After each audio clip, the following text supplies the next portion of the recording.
think in Avatar, trying to understand the concept of transformation, uh, kind of is, I don't know, not distorted, but gathers a whole different sense when you try and encompass the fact that they're essentially um, living vicariously through these bodies until the end when they're permanently blended in them. I think that being transfigured, you know, when he's in the body, he's living in as an avatar. He's living as one of the Na'vi, trying to experience life, trying to become part of their culture.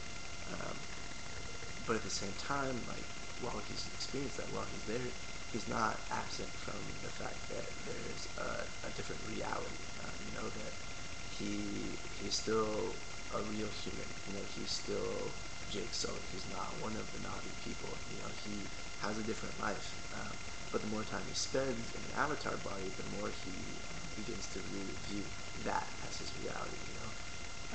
As he spends more and more time in that culture, the less time he spends as a human, that becomes less of a reality to who he is and to what he is.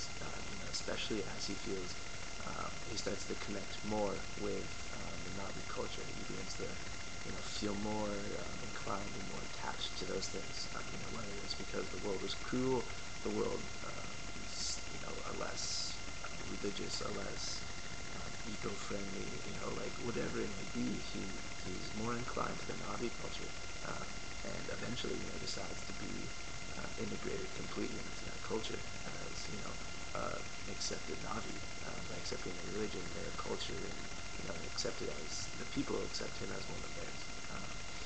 So I think that, once he becomes fully Na'vi, that has to be his reality, that's what he is, that's who he is.